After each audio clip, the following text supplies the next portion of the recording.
Hi, I'm Mike Bush. I'm Paul New. And I'm Colleen Sterling. Welcome to Ask the A&Ps from AOPA.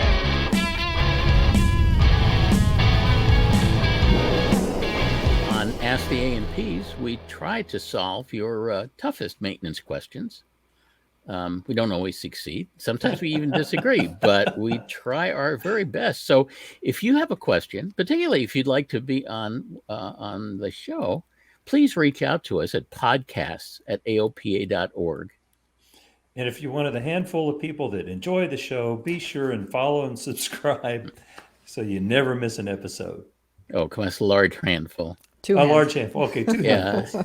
and if any of you large handfuls would like to be on our email list to get our monthly newsletter and interesting maintenance stories, the easiest way is to pull out your smartphone, text the word savvy SAVVY to 33777, and a little email bot will ask you for your name and email address and put you on the list. So just text SAVVY savvy to 33777 to put yourself on the list. And finally, it's that time of year. If you're planning to visit Oshkosh for the AirVenture Air Show this year, please try to join us for the live taping of our show where we'll take questions from the audience. It's a fun hour where we sit on the stage and you put us on the spot, which is always interesting to see. Yeah, not from our viewpoint. Just make your way to the AOPA tent near the flight line on Tuesday, July 25th at 11 a.m. Come and say hi to us, and you'll have a chance to have your question answered live on the show. That's always very scary. It was fun last year. We had a good It time. was. It was a lot of fun. Yeah. After we got on stage, getting up to the stage. It was terrifying Yeah, it was. before it started, but once Right. it started, it was fun. And the best part is the stage is only steps away from the best donuts in the air show. Isn't that the truth? Yeah, which I Especially if can't you get there early in the morning. wait. Yes. Okay, so we have all kinds of maintenance things to talk about this week. Not on the podcast, our own maintenance issues. Yeah, which is kind of weird that all three of us decided to do things to our airplanes, or the airplanes decided to do Did things them. to us. Right. Yeah. Yeah, why don't you start, Paul? Oh, It's like you did Well, some brain surgery. yeah, but I'm going to get in trouble because, sort of, kind of, my oil consumption has been like a quart in 2 hours for a long time, Uh-huh. and it finally got to the point where it's exceeded Continental's guidance. So I did another ring wash, which I knew was going to fix the problem, but it identified the two cylinders that were the most likely cause, which naturally were not on the same side. I had number 3 and number 4, which means I pull one cylinder off the middle from each side. Yeah. Anyway, Wouldn't you know it? yeah, wouldn't you know it? So we got them off, and we're going to hone and re-ring. I'm waiting for a new ball hone to show up. Our old one just wouldn't quite do the trick. But anyway, the most amazing part is I got another look inside the engine because I got chastised for pulling lifters a few months ago proactively, but now I get to actually see the engine firsthand. Wow, it's for 2,300 hours. It is pristine on the Yeah. inside. It's You could absolutely eat off beautiful. it, right? Oh well, it's the wrong kind of oil, but yes, Yeah, that's great. It's really nice. I was pretty pleased. So we'll probably be putting it back together tomorrow morning, Cool. and hopefully I'll get my oil consumption up to maybe a quart in 4 or 5 hours. How many hours did you get on those cylinders? 2,300. Oh, they were original. These are all original. Actually, That's great. 2 of the cylinders were pulled off before I bought the airplane, but not because the cylinders were bad, but someone pulled the exhaust down and 2 of the studs failed. Yeah. And they didn't know how to replace the studs in So they situations. just replaced So the they pulled the cylinder. cylinder. Well, they didn't replace them. They pulled them off, replaced the studs, and put them back on. So they're all original cylinders. But once again, every simple job is just one, broken bolt away from being a 3-day man. ordeal. At any rate, so They didn't use enough mouse milk early enough in the process. that's Apparently. right. Or Croyle. Yeah. Yeah, one of those. So anyway, I'm feeling pretty good about it so far. Cool. But there's plenty of opportunities still. We don't have opportunities for things to go wrong. Do those two cylinders run the hottest because they're the middle cylinders? Wow. On my airplane, all my CHTs have been within about 10, 15 degrees of each other. So I really don't You're Yeah, have the lying. the Cirrus is amazing. Yeah, It it has is such a good yeah. cooling system. Wow. In Oh my in gosh. climb, I run around, on a hot summer day, I'll run 370 in a climb initially, and it cools down as I get higher. But typically in cruise, I'm running about 320, 340 if I'm Okay. trying to get a lot of power out of it. And they're all really close. I was just Yeah. curious why those cylinders needed the overhaul. Well, it's just the oil rings were I know, but all why clogged not? up. Well, Why- the other ones are marginal, but not bad okay. enough to cause me to attack them with tools. Well, were you able to force fluid through the other four? Yes. Yeah, so Yeah, they're probably they're not fine. too terrible. I had two of the other two, the fluid just went right through. Yeah, the ring the wash other- procedure is, it's sort of interesting because it's either a therapeutic tool or a diagnostic tool, and Yeah. you never know which it's going to be until you try it. Yeah.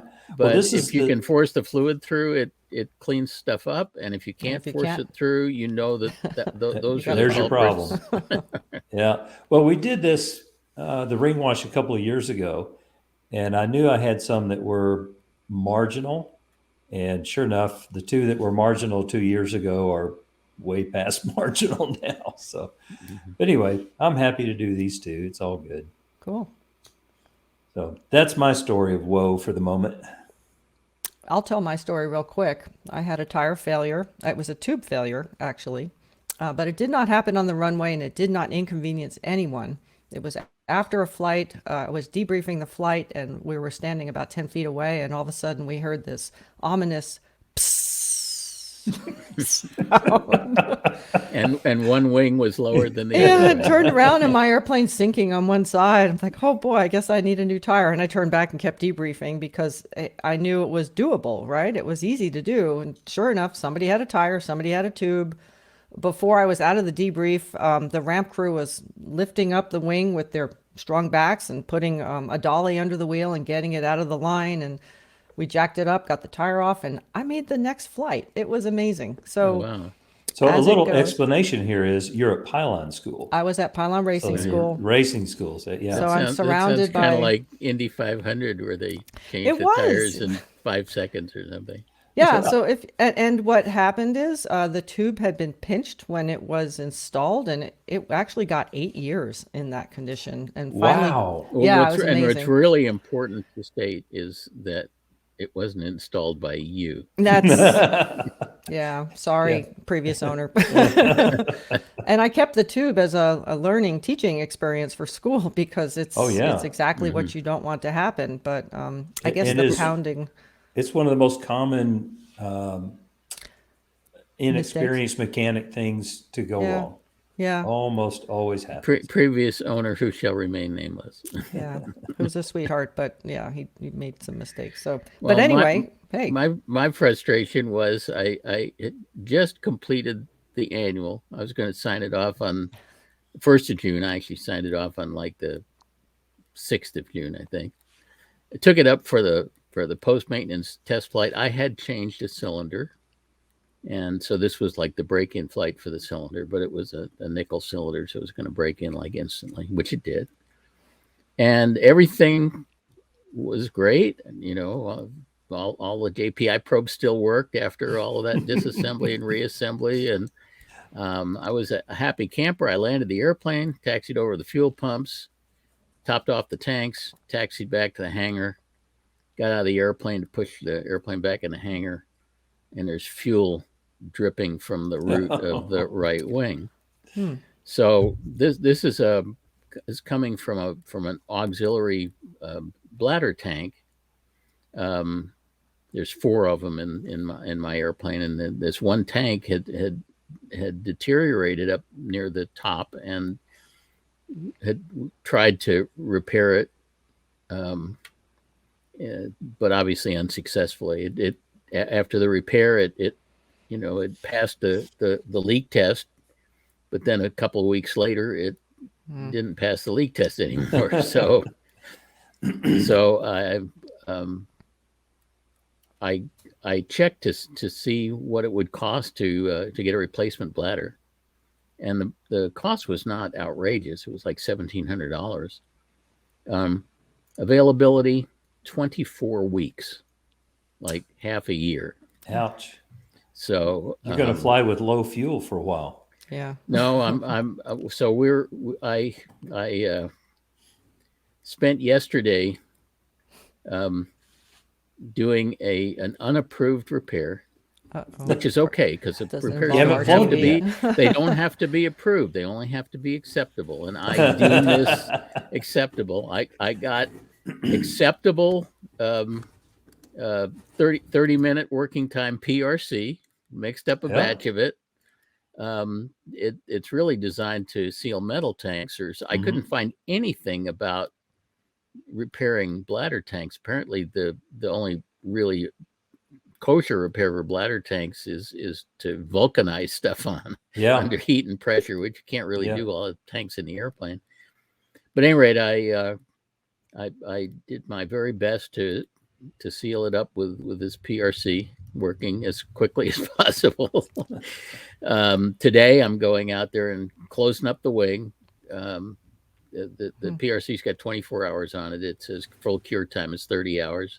And tomorrow I'm going to put fuel in it. And just so everybody out there think good thoughts. Yeah, say some prayers for Mike. And we'll see what happens. So that's my story. So have you ordered the bladder? No. Ah. Hope springs eternal. That's right. We'll Our first question is from Mitch, who is wondering why his engine had the shakes. Go ahead, Mitch. Thank you. So I'm a Mooney owner, and it's got an IO360 normally aspirated engine, and never had a problem with it. Been flying for about 2,000 hours, no problem. Many hours with this Mooney, and so I was taking off out of about 1,000-foot airport with a passenger, and that's pertinent actually, and flew up to about 6,000, leveled off. I'm on flight following, actually an instrument flight plan, so I had controllers all the way. And I was talking to an approach controller and leveled off at 6,000 feet, I think. And I started leaning, and now, Mike, you're going to cringe a little bit here. So I have an EDM 700, and I started leaning the engine, and I used the lean find.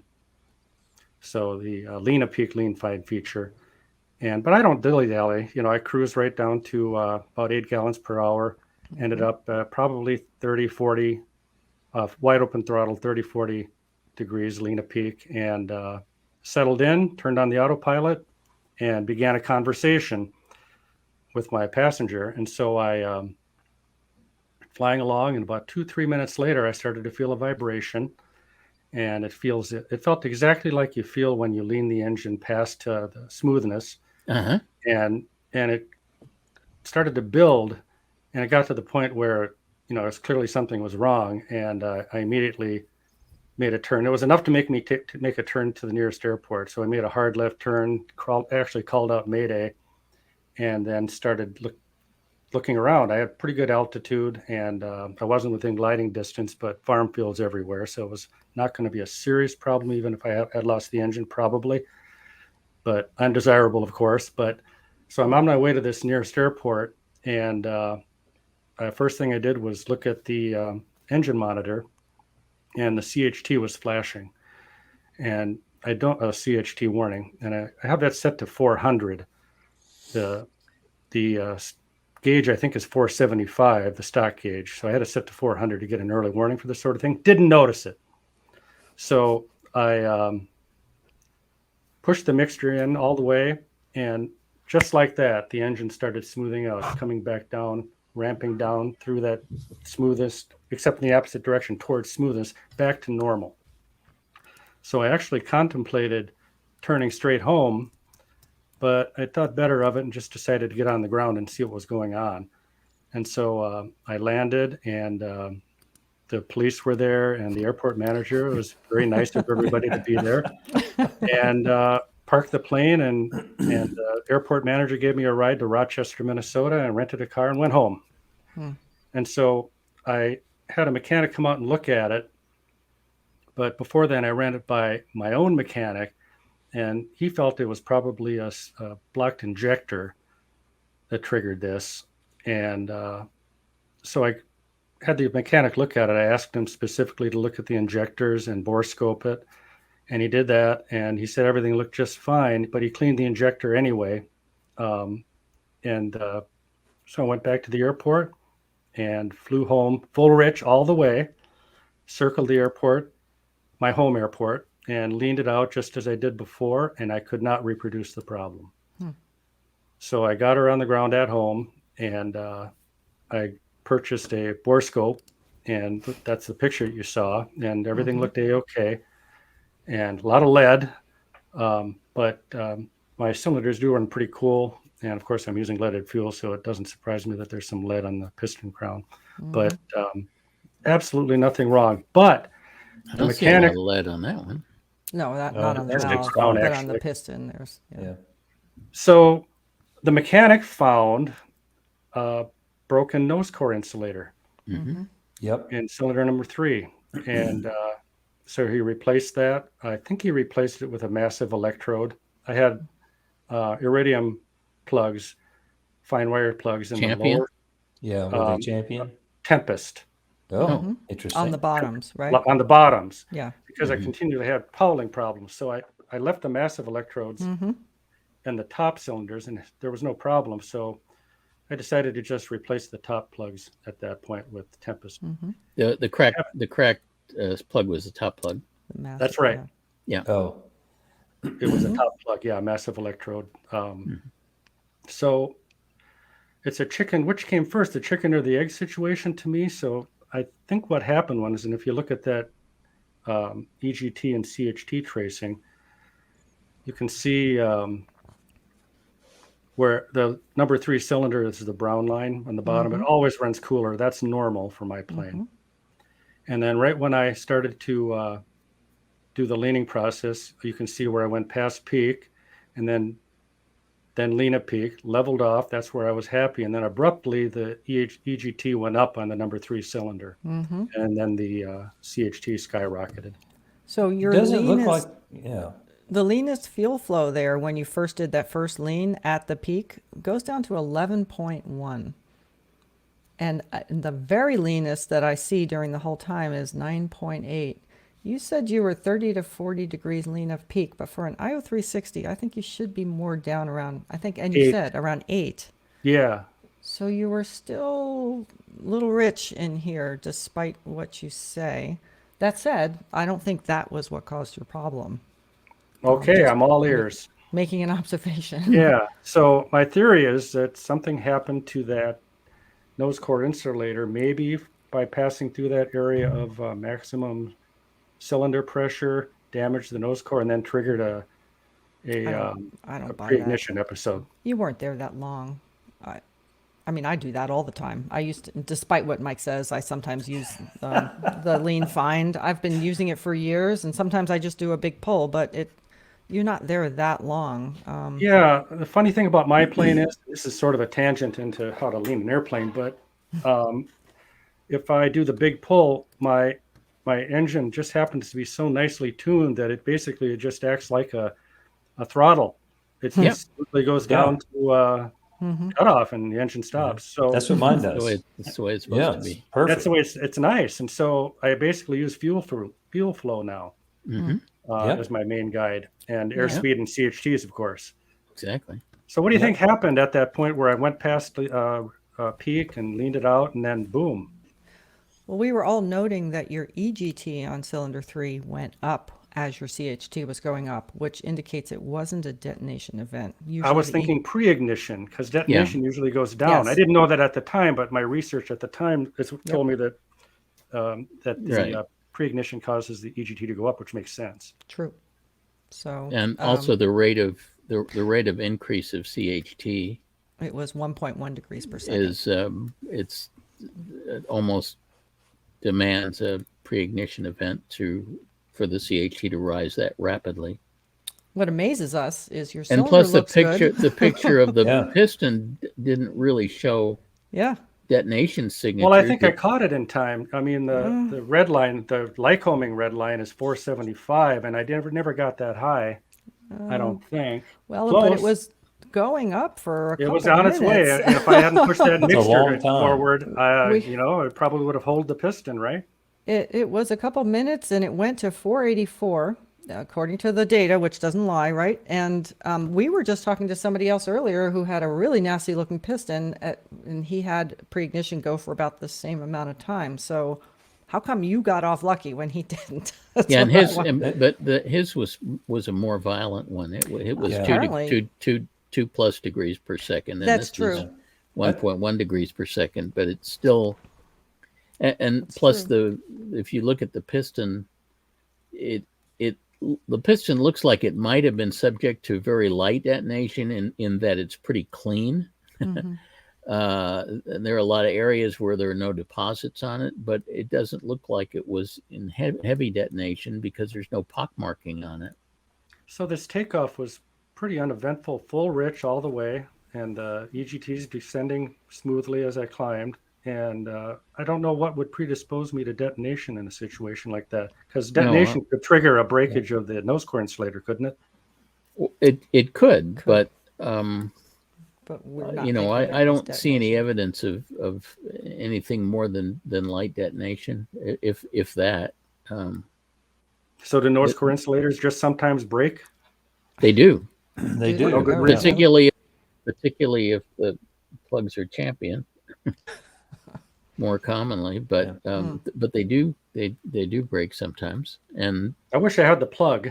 I forgot to Yeah. get the Yeah, plug. we do too. I've never seen one. That would be interesting to see. That's what he said. So a friend of mine, actually ours, who used to be higher up at Continental, was telling me many years ago about an experiment that he had done or participated in the test cell at Continental, where he took a pair of needle nose pliers and purposely broke a ceramic on a spark plug. And then they ran the engine at full power. This is at sea level, so it was actually making 100% power. And with the damage that he caused to that spark plug, from the time they went to full power until the time the cylinder hit 800 degrees was about 2 minutes. 800 degrees. 800 degrees. It's amazing that the piston Yeah. survived to 800 degrees. Wow. Well, I didn't say anything survived. I just Well, I mean, but if the piston once the right, piston yeah. melts, the Yeah. CHT comes down automatically. It's it it's a comes down feature. quick. So it's a self-limiting feature. Yes, it's a feedback. So yeah, I mean the fact that you pulled the throttle or went full rich on the mixture. When I do this, talk about detonation and pre-ignition in some of the classes that I do with the Cirrus and Columbia guys and 210 guys, in the moment, and this usually happens at takeoff, it seems like that's when the events typically occur. I tell them, say, look, don't worry about which one it is. You don't have to decide which one is happening in the moment. You just know that your CHT is going up, or EGT is erratic or going up. Something crazy is happening on one cylinder. Full rich, it's already full rich, so pull the throttle and land. That's just what you're going to do. And that's what you did, basically. Yeah. Yeah. So I'm not sure what to do, but I replaced those plugs and I'm just flying. That's And it's I think been that's fun. what you do. what we would have recommended. Yeah. Yeah. That's good. Yeah, But I and can you, say and this, you reacted fast enough that you saved the piston, saved the Yeah. cylinder, Yeah. saved And the it's engine from being full of aluminum. I think- just to give you a free advertisement for Savvy, by the way. We know, didn't I- ask for this. We We'll did. take all of No those we can kickbacks. get. Yeah, I mean, I signed up not long after that because of that incident. And the thing that saved your neck is having an engine monitor and keeping an eye on it. The bad thing about my engine monitor is it's off to the side. It's pretty hard to. It's easy to miss that flashing display. That's why So- you need to add an external alarm. He did. Yeah. Well, just let him. Yeah. Yeah. So Yeah. So, and then the other thing is having ForeFlight gives you a very, very quick situational awareness to just make a hard turn towards the nearest airport. Oh yeah. yeah. Very Yeah. important. And then And then Savvy, if I had had Savvy, you could have helped me after I landed to get home. So, Yeah.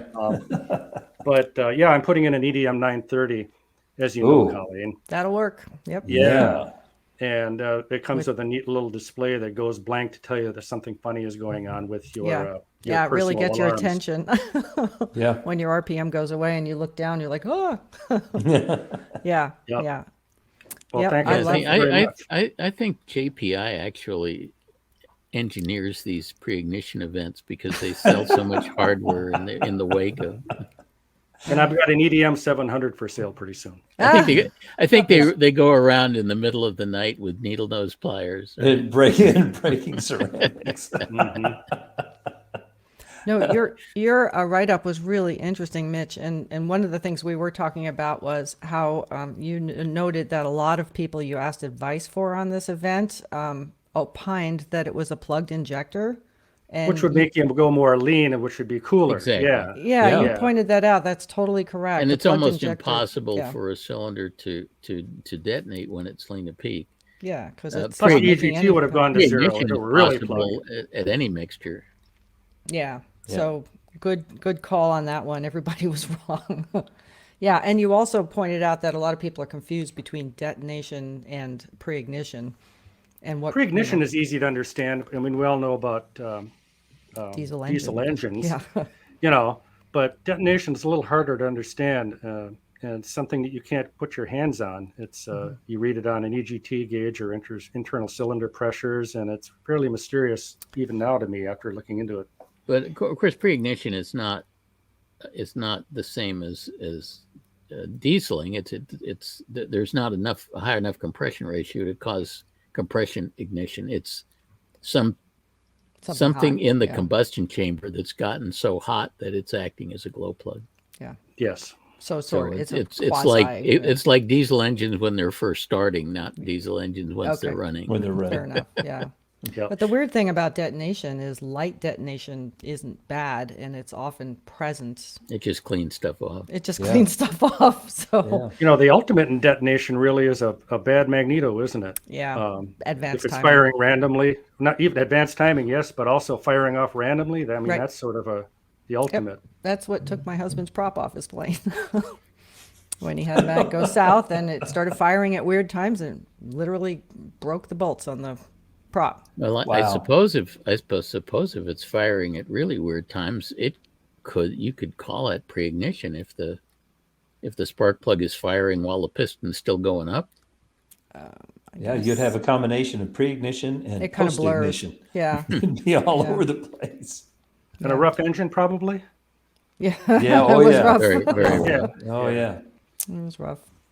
But yeah, so it was interesting how you sampled the community and you got all these different answers that kind of showed how there's all kinds of, wild goose tales out there about. And now you have 3 more sample answers to the question to add to the pile. But you you're were all- on the right track, Mitch. You were Yep. laser focused on what we agree with you that it We was. seem that- to we seem to have had lots of engine failures this show, but this is no melted but cylinder no day. bent aluminum, so that's No. all really good. Yeehaw. Or This is bent good. bodies. Yeah. Yeah. Thank you. Yeah. It's been very interesting. So good collection of stuff. Well, I'm glad you're okay. I'm glad your Yep. airplane's okay. And I'm glad you shut down the engine quick enough or pulled back power quick enough. Yep. and I'm Saved the glad. day. Forward, power back, but it was so You don't smooth. have a lot of time. You've got a minute or two to react. Yeah. And you have to be watching. That's And that's why key. engine monitors alarms are so important. Yes. Because Yes, peop- I don't people, look at that. I don't. people look at that don't display normally every include minute. that thing in Yeah. their scan. It's typically off to the right somewhere, and Yep. My old 700 was down near my left knee, and it was and, kind of blocked and, by and even, stuff. even so, if the display is flashing, it frequently don't escapes see your it. notice. so the Colleen, putting what kind of a audio panel do you have?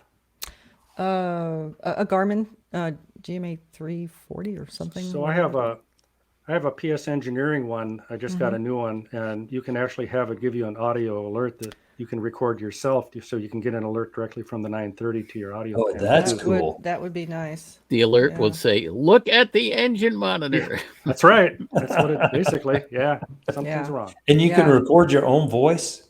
Yes. Oh, I would hate to hear that. That would definitely get You my could attention. record Helen's voice. No, I was going to say I'd hire Colleen to record my message. Yeah. Or Mike. Or Mike, yeah. I could just see Lena P. Lena B. Interesting. Well, it was worth waiting for you to call in, Mitch. I'm so glad you were able to get on the show because I think it was a really interesting discussion with good data. So thank you for documenting it so well. And, All right, you're welcome.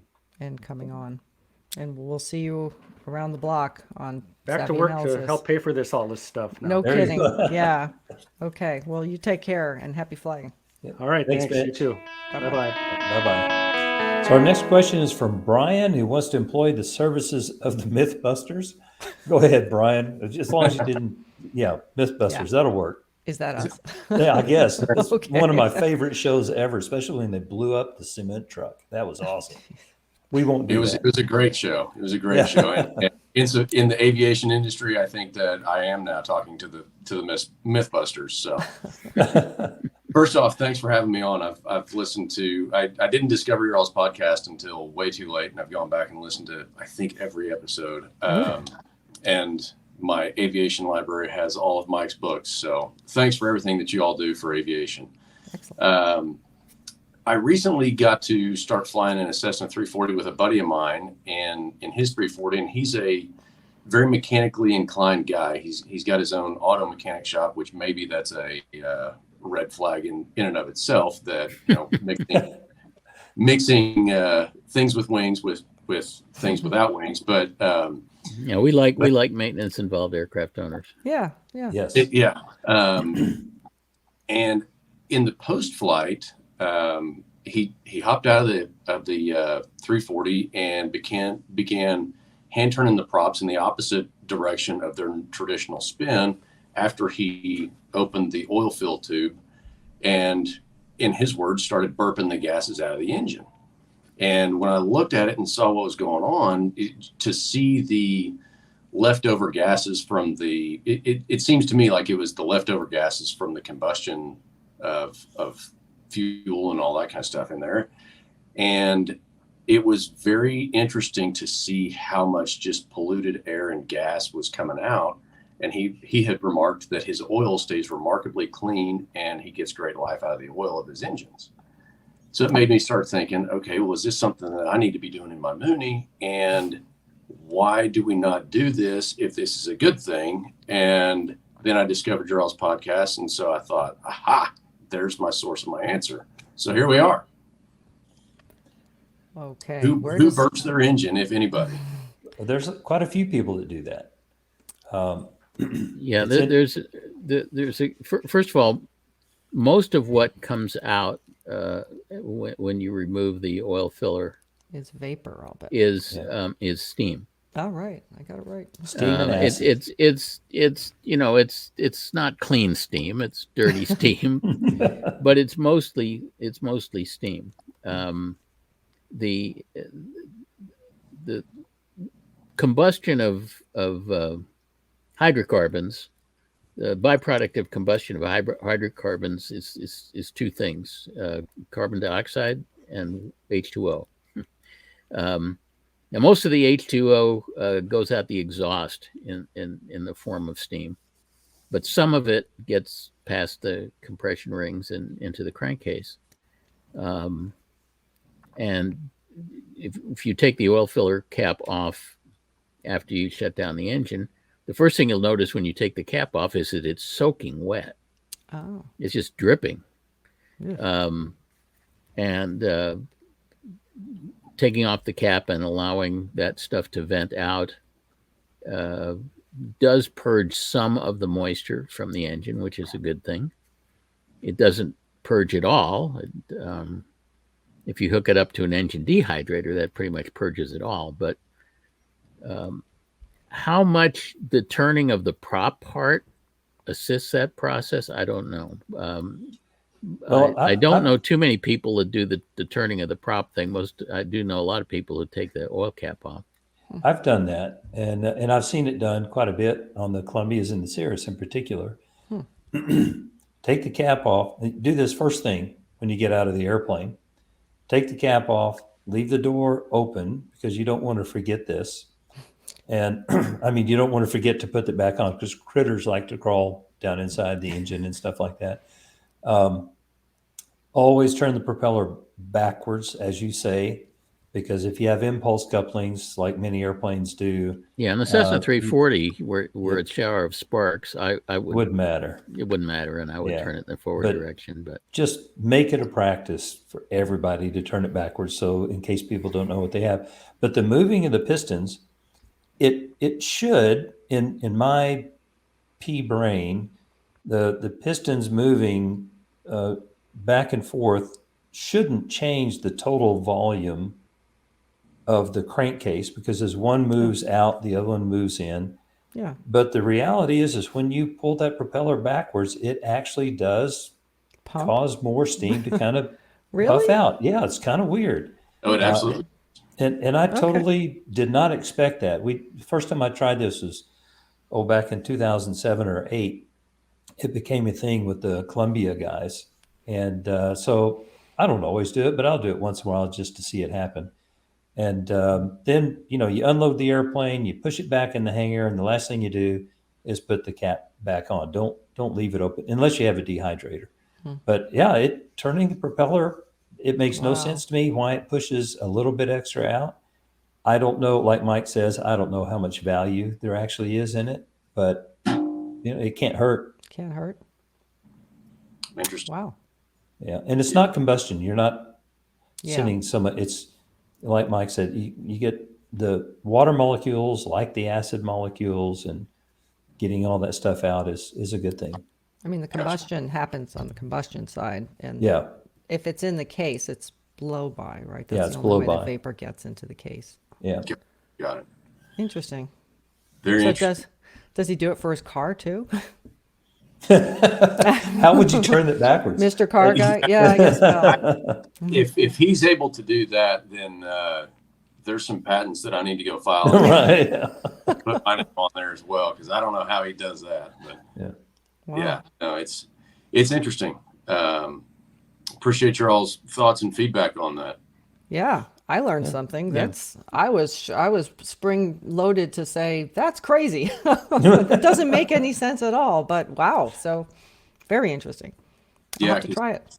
I mean, even in the Mooney, I've tried it a few times, and with the reverse cranking of the prop, you do see, you can feel the pistons turning over, and you can see more gases coming out. A little after you puff. get through. Yeah. Yeah.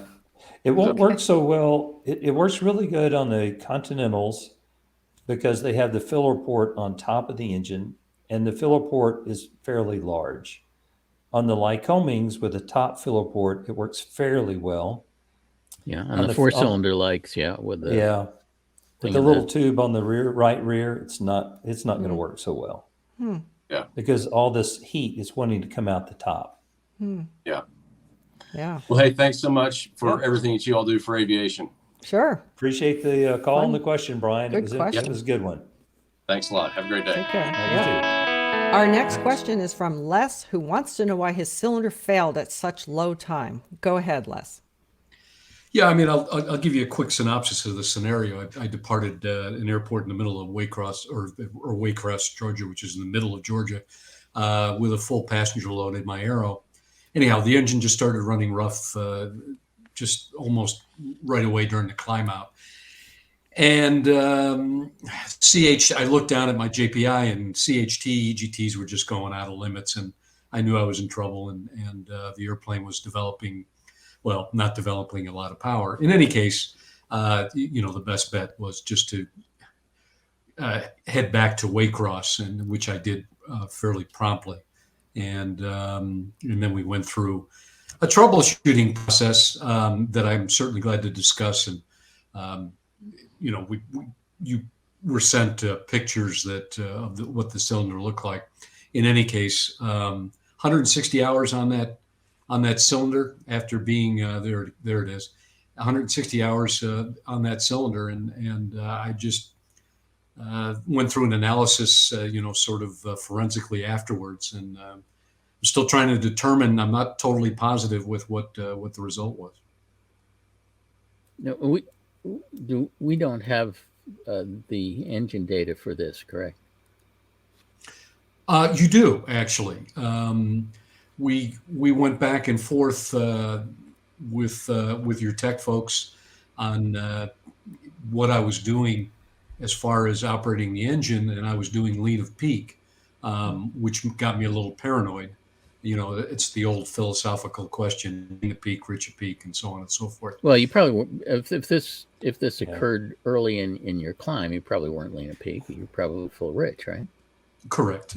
I was just about to start leaning, but yes, that's correct. And you're talking about the cylinder failing, but the cylinder didn't fail. A piston obviously failed. Piston, yeah. Correct.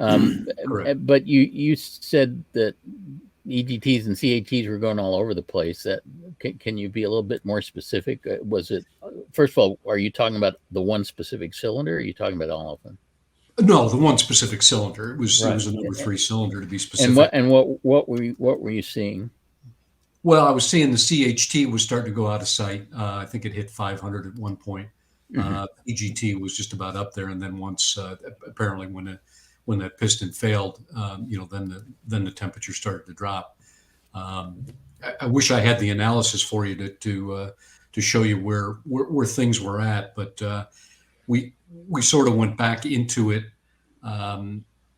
after a while and consulted with an engineer friend of mine who's familiar with engines and so on and so forth. And we went to. I also consulted with the folks that did this particular cylinder overhaul, and prior to this problem. In other words, I had gotten the cylinder rebuilt or exchanged, I believe it was actually. So in any case, the one thing that we seem to notice comparing flight aware data with the Savvy Aviation data was that for about 6 seconds, it appeared as though I had no fuel flow from that to that cylinder, or no fuel flow at all. Yeah. How did you determine that? Well, I just sort of expanded out the graph and looked during the climb out. I thought it was attributed to me pulling the power back. I don't understand. Right. You don't have fuel flow instrumented to individual cylinders. So you he only said have that fuel all. flow. Correct. Yeah. Correct, Mike. I misspoke. But I noticed that the fuel flow decreased. The total fuel flow decreased momentarily. Does that make sense? Yes. Okay. And for about 6 seconds. And I paired it with the flight aware data. And I thought that this was happening when I was leveling out, realizing that I was having a problem. But this was actually happening during the climb out. So that was the only real evaluation through, the sort of post-mortem of this cylinder afterwards that we could determine that it potentially could be fuel flow. But I was concerned that maybe my past operating experience or practice with this airplane has been lean of peak. Now, full disclosure, I don't have GAMIs, but my GAMI delta has been generally anywhere from 0.1 to 0.2. Yeah, you don't have to have GAMIs to run lean to peak. Yeah. And the damage you see on this piston doesn't happen lean to peak. Correct. Okay. And he wasn't lean to peak at the time. Right. Yeah, you were rich occurred at peak anyway. at the time. Yeah. Correct. In other words, this wasn't happening in past flights. I looked at these photos very closely, or as closely as I could. And I saw no evidence of detonation. Yeah. So my suspicion is that this was a pure pre-ignition event. It couldn't have just been a piston failure. I mean, I had a piston failure in my engine some years ago. But if it was just a piston failure, then the CHTs wouldn't have gone out of sight. They just would have gone down.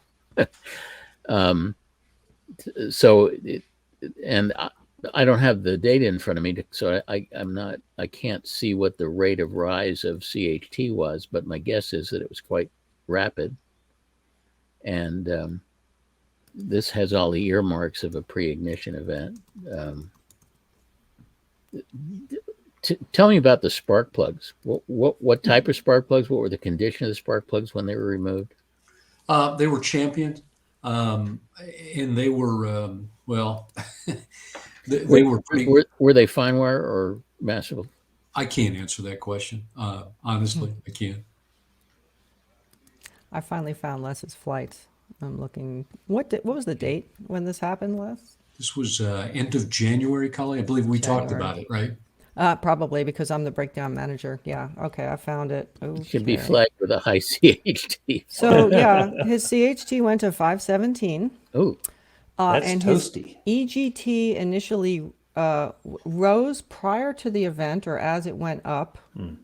Fuel flow was like at 16, but it was decreasing during the event down to 14. Still, well, you'd pretty- expect that in the climb. for a 4-cylinder engine. I mean, that's pretty good. It's not lean. But then after the event, yeah, the EGT goes all over because the cylinder's toasted. But I mean, I can send the picture to Ian so he can post it. Is there something else you want to know? How rapid was the CHT rise? So rate it of started change? at 6 minutes and it peaked at 8.5. So in the 2 minutes, I think two and I a half can, minutes. Okay. yeah, I think I can do a delta T on this and go from here to, I'm not an analysis. Let's see, EGT 3, CHT 3, I'm sorry. It went up 114 degrees per minute. That sounds wrong. Yeah. That's, Oh, that's That's per right. It's a minute. I little want less- it per That's second. I'm sorry. fast. One, 2 Little minute, under 2 degrees per degrees. second. That's Yeah. pretty fast. that's Yeah, very, it's very fast. fast. The only thing Yeah. that can cause CHT to rise that fast is pre-ignition. Pre-ignition. It's Yeah. very violent. There are several things that can cause pre-ignition, but the most common thing It's I a think that we spark see plug, is cracked spark plug Yeah. nose core insulators. We have more problems with that with Champion plugs than with Tempest plugs, and we have tons of problems with that with Champion fine wire plugs. To the point that some of the manufacturers have said don't use them.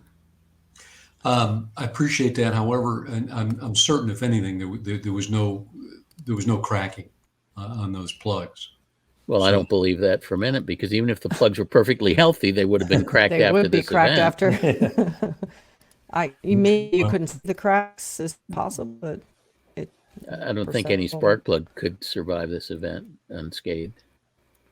Usually what happens is it's a chicken and egg question as to whether the spark plug was damaged by the event or the spark plug caused Yeah. the event. But when I look at the piston, I'm not seeing any evidence of detonation. I'm not seeing any pock marking. Everything looks perfectly smooth, except for what was obviously severe corner melting and eventually a failure of that corner of the piston and overstress. So it looks to me like a pure pre-ignition event.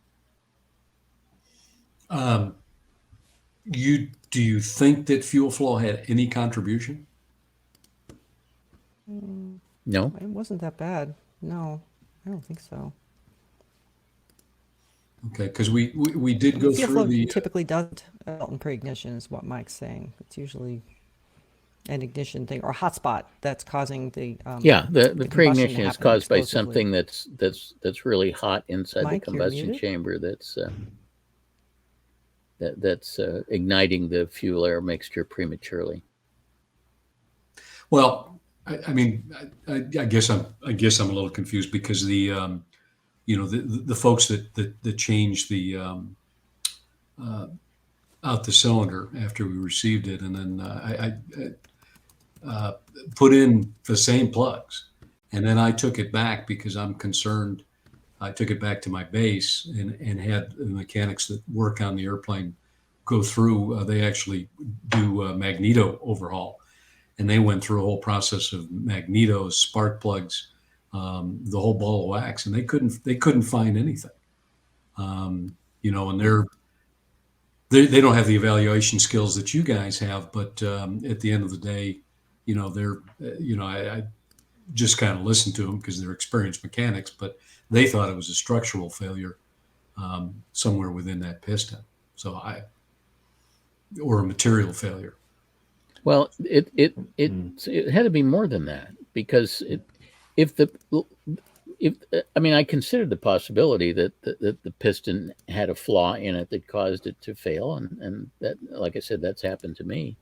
But that doesn't cause a thermal runaway. That just causes the cylinder to shut down. So clearly there was a severe thermal event that preceded this. This wasn't just a structural failure of the piston. This was a thermal runaway in the cylinder that created such high temperatures and pressures that the piston ultimately failed. But the piston failure wasn't the cause of it. It was the effect. Is there something that I can do in my operating practice, being an old fart retired airline pilot? I'm happy to blame myself. So is there something? That's a mistake. I mean, pilots always seem to blame themselves, and mechanics always blame the pilots. But I've been there a couple I don't of think times. I don't think there's anything about this event that was, that your operating caused. If your operating was a problem, we would have seen problems in the other cylinders as well. Right. You can't do anything to just one cylinder. Yeah. But you can't cause pre-ignition even if you wanted to. I mean, if you really tried hard, you could probably cause detonation. But you can't cause pre-ignition. Yeah. Even if the engine's in a test cell and we say, hey, let's try to get this to go into pre-ignition, you can't do that. Yeah. It's a material failure. With all you intelligent people here, what do I tell my wife that this doesn't happen again? Oh, no, we charge extra money for that kind of counseling. I'm good with that. You tell your wife that's why there are 4 cylinders in the engine, so that if one fails, you still have 3 left. There's lots of redundancy. Well, the advantage to that was maybe I should buy, a 6-cylinder airplane. I could sell Absolutely. Yeah. 6-cylinder engines run a lot better on 5 cylinders than 4-cylinder engines do on 3. No question about that. I've done that lots of times. But what he should tell his wife is that this is a rare event. I mean, it's not It is something. a very rare event. I mean, it's never happened to me, and in general, I mean, you don't see this happen very often. So you had your one incident. It's never going to happen again. I would change to Tempest plugs. Yes. Yeah. Yep. Okay. All right. Well, that's Because we just have seen a lot less failures in Tempest plugs, but that's presuming that it was the plug that caused this. I don't know that. I mean, I haven't seen pictures of the exhaust valve. So sometimes the edge of an exhaust valve will get overheated and cause pre-ignition. Sometimes a helicoil that's mispositioned in the cylinder can do that. Could be just some foreign material that got into the combustion chamber and started bouncing around and glowing red hot. There's different things that can cause it. We've just seen a lot of spark plugs cause it. We know that that's one thing that can cause pre-ignition, but it's not the only thing. But I think you need to emphasize to the wife, not only, as Colleen said, this is a very rare event, but your exemplary skills as a pilot got you back to the airport. Yeah, actually, I love that's how always you questionable, but thank you, Paul.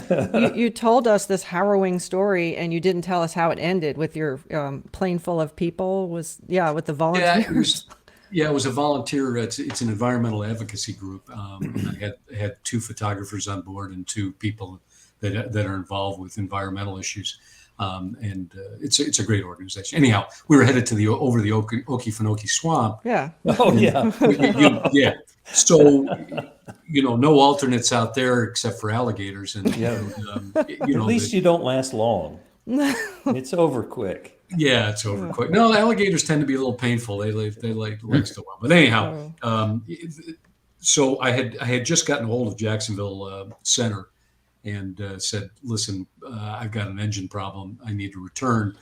They were nonplussed by the whole thing, and I just said, see ya, and just basically did my own pattern. I basically headed for the threshold, and that was the end of it. Yeah. Good job. The airplane managed to stay. It's still powered up, as you probably would imagine. And it was just as rough as a cob, though. Yeah. Oh gosh, yeah.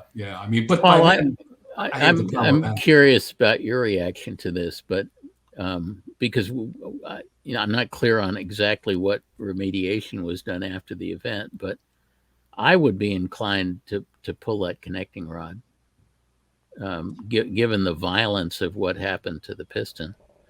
I'd be a little bit concerned about the pounding, the conrod being pounding. straight and the bearings being hammered. Yeah, I think I would probably want to go there as well, and it's. I don't like doable in pulling this connecting engine. rods, but this was a pretty violent event. Yeah, in the field, getting those bolts properly torqued and stretched when you put it back together can be a challenge, but it's very doable. I think that would be a worthwhile effort. Yeah.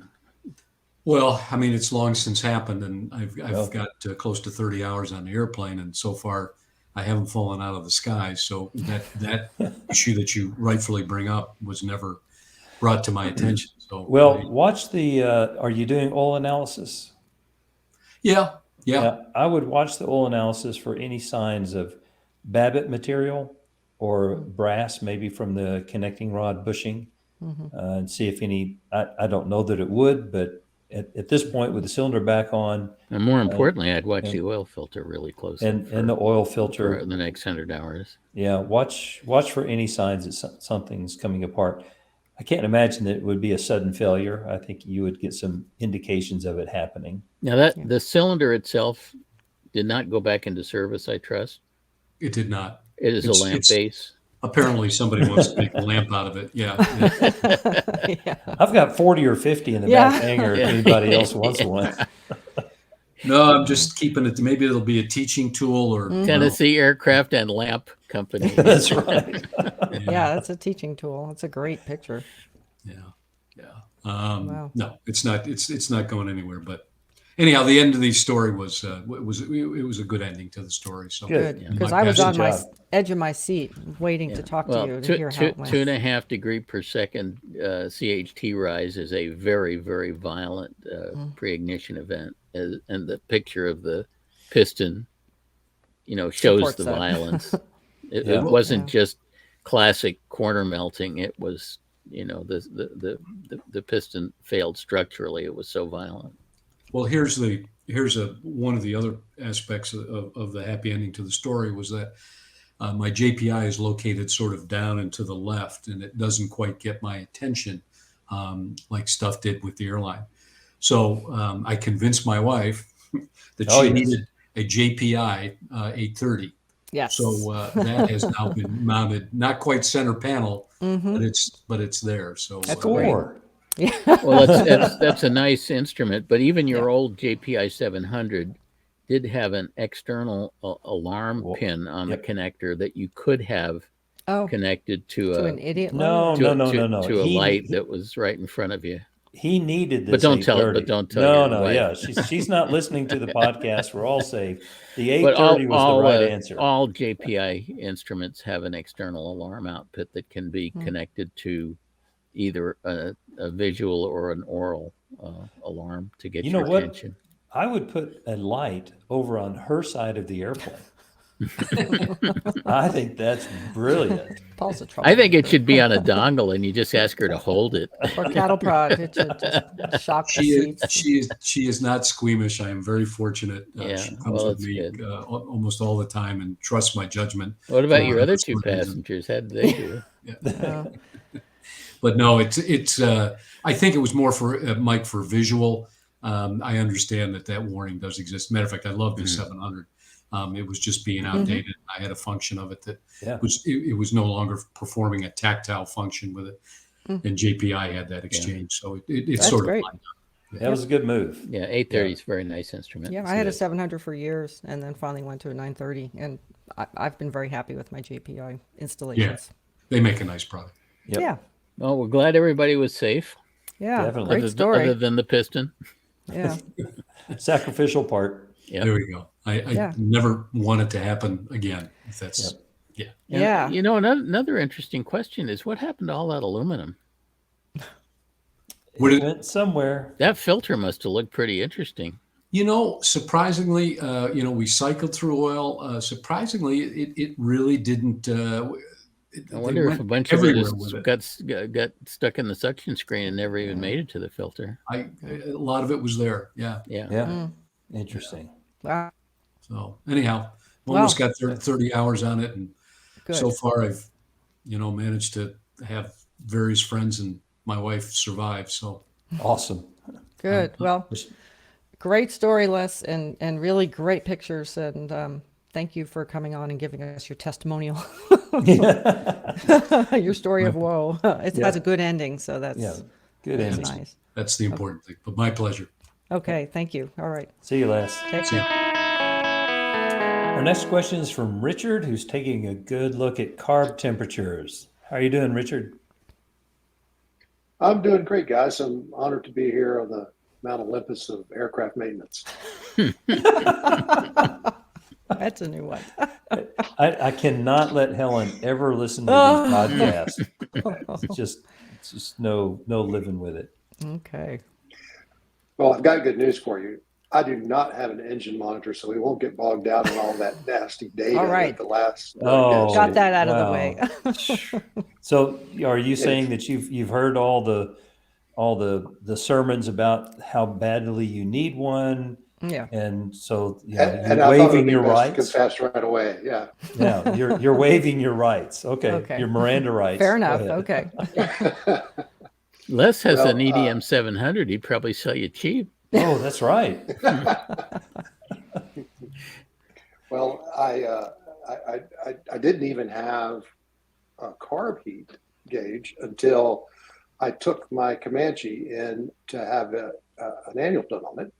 And Ooh, an ice maker. the darn mechanic who I really generally most of the time like, went ahead and fixed it. And that confused the heck out of me because the plane is still kind of new to me. I've only had it for 7 or 8 months, and I was developing kind of a standard operation procedure for it. And now I had this new data point that did nothing but confuse all of that, of course. And I took it out on the first long trip. We went down from Virginia to Charleston, South Carolina. And it was a hazy day, and the temperature was right around freezing, maybe a little bit below freezing. And as I watched my new functional gauge, it was separated into, red, yellow, and green, yellow being from about 0 to 20 degrees, I want to say. And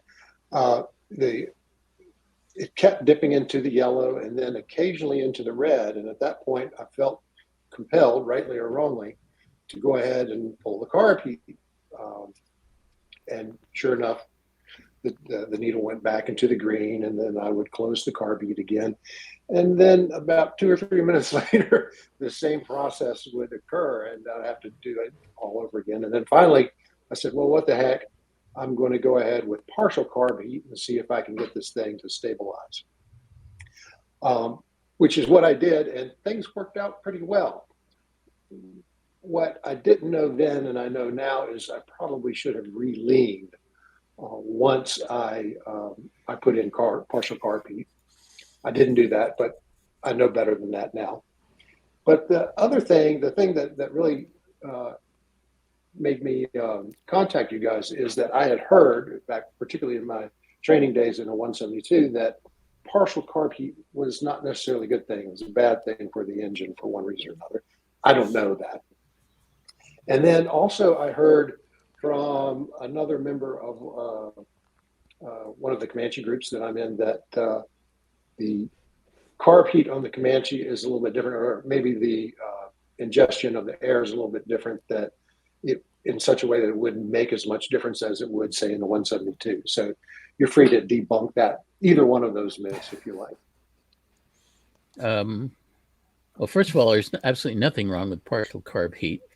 The reason for the old wives' tale that you heard about not using partial carb heat is that in airplanes that don't have a carb temperature gauge, there's a possibility that you might apply partial carb heat and put the carburetor in a bad place because you don't have any feedback on what you're doing. But with a carb temperature gauge, there's absolutely nothing wrong with using partial carb heat to keep the carb temperature in the lowest risk range. Concerning the 172 versus the Comanche, depends on what kind of 172s we're talking about. If we're talking about real old 172s that have 0300 engines, those things are It was a mic. super vulnerable to carb ice. If you're talking about newer 172s that are powered by four-cylinder Lycoming engines, they're pretty much exactly the same as the Comanche is. But the question about not having the carb heat gauge and using carb heat without feedback, I think the old wives' tale that Richard's talking about, and it's not an old wives' tale, is that when you apply carb heat when you don't need it, when the temperature in the carb throat is nice and high, it makes the engine not run as well because the mixture goes lean. Is that what's happening? So you don't want to apply carb heat when you don't need to apply carb heat. I guess that's what he was fearing. But now that you have the gauge, Richard, and you can see you're in that yellow zone, you just apply as much as you need to kick yourself back out to the green and avoid the ice, and all's good. Yeah. Well, I think the other concern is the opposite, the edge of the envelope than the way you were talking about, Colleen, where the OAT is so cold that you're not at risk because the temperature is below where any ice could form because the air can't hold any moisture. And by using partial carb heat, you would bring it Put yourself in there. up to a bad place. I never thought about that. There's a bad range for carb temperature, and hotter than that's okay, and colder than that's okay. And then there's an area that you're trying to avoid. But since he has a carb temperature gauge, there's absolutely nothing wrong with using partial carb heat to keep the carb air temperature in the green. And you are absolutely right, Richard, that anytime you apply carb heat, you should re-lean the engine, because the warmer the air you put in the carburetor, the richer the engine's going to run, and you need to compensate for that by pulling out on the red knob, and vice versa when you turn off the carb heat. Back when I first had my Comanche, this has been a really long time ago, I had a 250, like really old serial number, and I was on my way. It doesn't matter where I was going. And I'm cruising along with family on board, and IFR in and out of the clouds, and I noticed my airspeed was getting really low. No carb temperature gauge or anything. And then the airspeed would come back, and then it would go down. And on one particular event, it got down to like 90 knots, and I'm in cruise at about 5,000 feet or so. And then it finally occurred to me that it got slow when I went in the clouds, and it got fast when I came out of the clouds. Wow. And I'm really struggling with why in the world I'm going so slow in the clouds. They're And drag. Because they're really thick. Yeah. They're really thick clouds.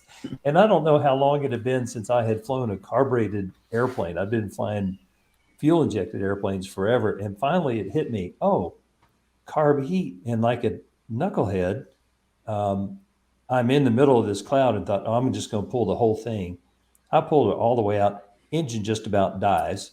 Then you hear this kind of a clunk thing, which is a big chunk of ice sucking up into the engine, and it ran fine. And nobody was the wiser until that happened. Nobody knew we were down to 90 knots. Everything was fine. Anyway. Then panic ensued. No, they would have known if you got much slower than that, though. Yeah, they well, that's that was kind of I was getting to be a little panicky at about 90 knots, thinking, it's just not right. I had a Anyway, similar thing happen to me in my fuel injected turbocharged 310 when I was up in Alaska back in 1990, and it turned out to be induction system icing, and I had to go on Wow. alternate air. I didn't even know that was I didn't well, know. Yeah. yeah, I never thought of Never that. Yeah, heard of the that. 310 has an an inlet right in the front of the leading edge of the stub wing, and it Mhm. makes a nice 90-degree turn, Oh, which is a Oh, yeah. beautiful centrifugal separator for water. yeah. Yeah. Okay. And you can get Wow. ice forming right in that elbow, and if it forms enough of it, it will choke off the air supply of the engine. Does your Wow. Cardinal? I mean, I've never really dealt with the Cardinal and icing with the Lycoming engine. Don't Is it a you have a thing? NACA scoop on your card? Nope. Um, Right behind the left side of the prop, there's my induction air filter, and it goes through a scat into the updraft, basically the updraft fuel servo. But I've never had icing. I've always operated fuel injection, so I'm not qualified to talk about carburetors. That's right. You're fuel inject. That's right. Yeah. You're the RG. Sorry. Yeah, but Mike's talking about induction ice with Yeah. the fuel servo, so I Yeah, guess it happens. I think it's only the 310 Hmm. that has the inlet there, and it was not the greatest design, but think it it helps. works fine most of the time. It's just it is vulnerable to induction It icing. might help that the ducting for the air in my engine is inside the engine compartment, so maybe it keeps it a little Yeah. bit warm. I don't know. Well, Richard, on the 182 series, it's fairly common for 182 owners to fly around with partial carb heat, not because of carb icing, but to help balance the airflow to the cylinders. Mhm. The induction system is so poor in balance that sometimes moving that little flapper valve makes the air swirl differently as it comes through the carb, and since it kind of balances the cylinders out a little bit better. So yeah, flying around with partial carb heat on, especially if you have a gauge, you're just not hurting a thing. Perfectly good. Now, if you suspect that you have carb ice because your airspeed is down to 90 knots, 90 knots. then you ought to pull full carb heat. Yeah. And try to melt it off as aggressively as possible. But warn her that you're about to do that. Yeah, I Yeah, didn't because do it'll that the probably first get time worse I- before it gets better. Yeah. I didn't do that the first time I pulled in full carb heat and woke her up from a pretty solid nap. So Yeah, Oh, there boy. you go. But Yeah. yeah, your engine is not terribly susceptible to carb ice. It's not like the 182 or the 0172s. yeah, the POH doesn't even really refer to anything. You don't pull it on descent or landing. The POH doesn't call for it anyway. And so that further led me to believe that maybe there was some difference between the two aircraft that I just wasn't aware of. Yeah. Now, Richard, if you were distracted by having a carb heat gauge, I would highly suggest you don't get an engine Well- monitor. Yeah, talk Here's about another confession distraction. for you.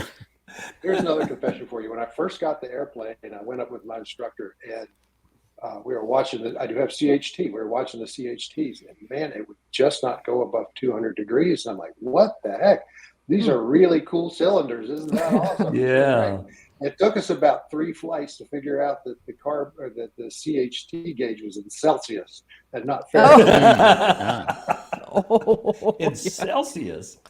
Oh, Yeah. gosh. Oh.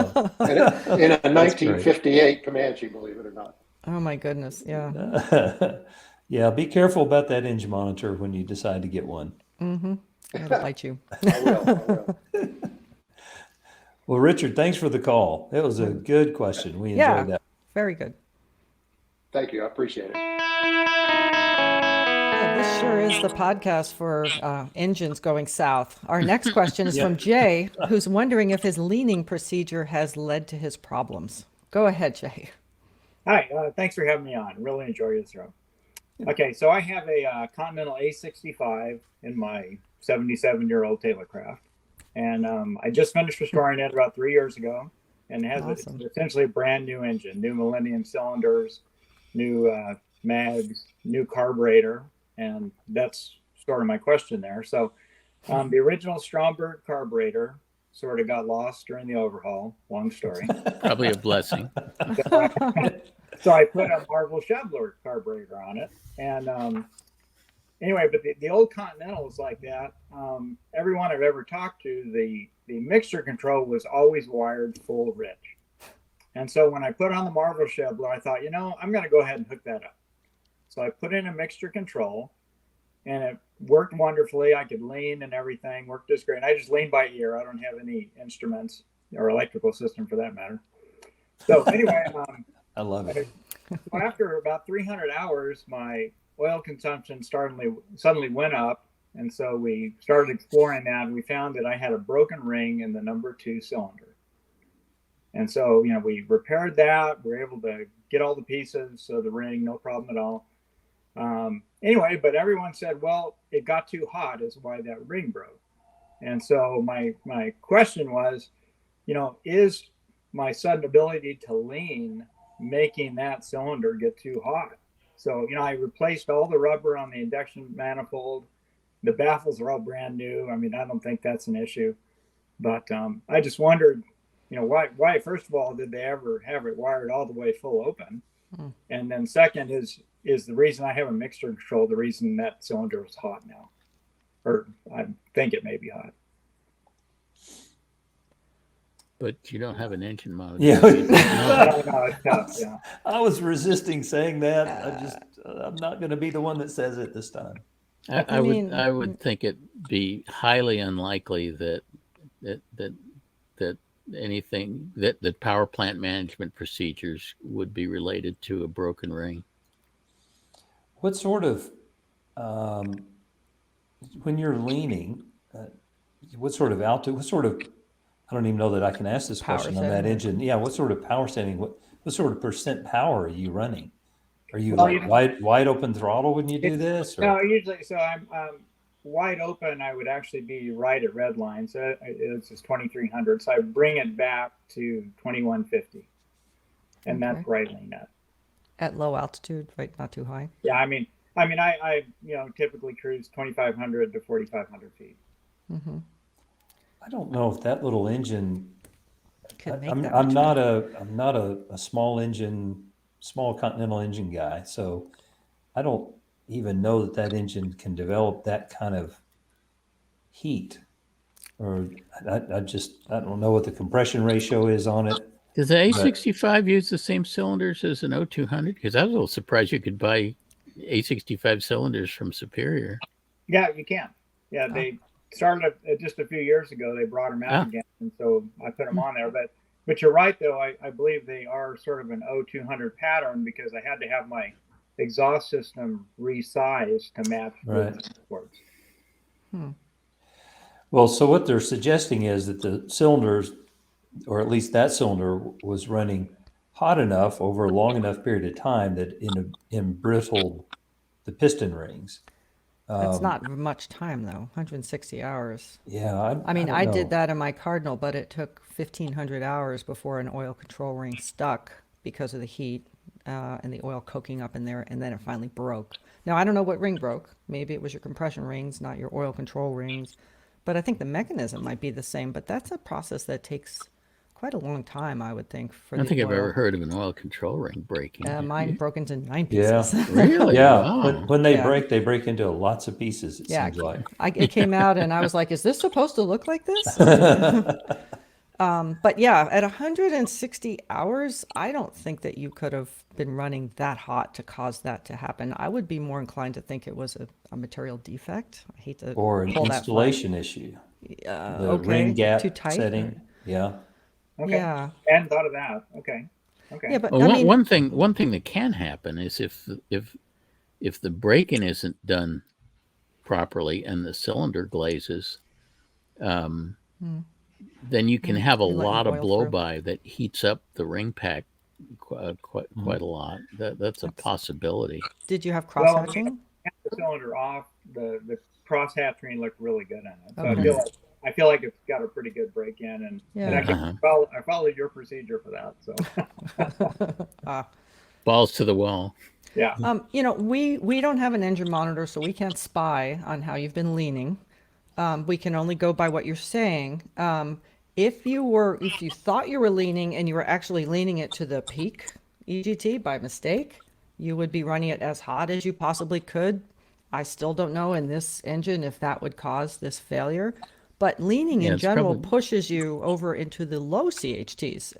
That's the fallacy. People think that when I'm running lean of peak, somehow that makes the cylinder hot, but it actually makes your cylinders run cooler if it's done properly. Okay. And an A65 is a very low compression ratio, right? Yeah. That's what I was thinking. Yeah. I just don't see that getting up Okay. there. Well, that's how great. I mean, because it makes me feel like, you know, maybe it was just a materials issue and not anything else. Yeah, 'Cause I would think a lot chalk about, it you chalk it up low to compression side and stuff like that, and how hot it really runs. So Mhm. okay. yeah, I would Great. chalk it up to the stuff happens category. Which is it's disturbing, you know, it's not Yeah. satisfying. No smoking gun is Mike's term for it. You know, we just can't really pin it on anything, but it doesn't sound like anything that you did in your So quick, operation. just a quick follow up. So why did they wire those full rich all the I time? have a theory, but I may be wrong, but I have a theory. And my theory is that maybe this aircraft was a trainer and they're worried about students messing with the mixture. And so they just took that away from the students and made it easy on them. So were they? I mean, almost all A65s I've ever seen, it's just wired full rich. Maybe that's right. I never thought of that. Well, that no, makes sense. last year at AirVenture, we were talking. We're doing it again this year, doing the show live at AirVenture at the AOPA tent, and somebody had a question about a J3, and it was a mixture-related question, and we did not realize that whichever carburetor was on that J3 wasn't leanable. It was either on or off kind of thing, and so we're going through this whole process, and then finally we find out that it's not leanable, and maybe that the carburetor that you had on there, was it a non-leanable carburetor? And so I'm showing my ignorance here, but I don't No, know. it actually had a mixture control, but it was wired wide open. And there's but- no cable to the cockpit. Yeah, no part. Yeah, exactly. So So let me essentially- ask two questions. The first question is for Jay. On the Stromberg carburetor with the mixture control hardwired to full rich, how do you shut the engine it off? just mag Like switch. with the mags. Yeah, Oh, really? Okay. makes it easier to prop start And next and, time. and my second question is for Paul. If the airplane was delivered from the factory with no mixture control, and Jay added a mixture control, is that a major alteration? Major modification, yeah. Oh, I think it probably is. yeah.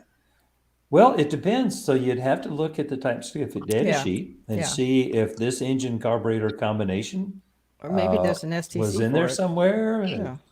But we're not asking because Yeah, we're that not trying to wasn't get the Jay question. in trouble. You guys should have worn a big mustache. Or something. Yeah. That's right. I So turned it's off. only major alteration if it's a vernier control. right? That's Yeah, all right. I unplugged my headset when he talked about that part. So, ignorance is bliss, and That's a I good am question. very happy. Okay. Well, folks, I really appreciate it. Thanks so much. Yeah, it was a Thanks, great Jay. question. Very Yeah. interesting. Thanks, Jay. All right, take care. Bye. Well, that's a wrap on another great podcast. What did we get right and what did we get wrong? We always expect to hear from you on that count. Please keep sending us all your tricky questions and try to stump us. Your questions and comments can be emailed to podcasts@aopa.org, and we do read and try to respond to your questions. Hopefully, we will see you at Oshkosh in a few weeks. See you there. Bye bye, everybody.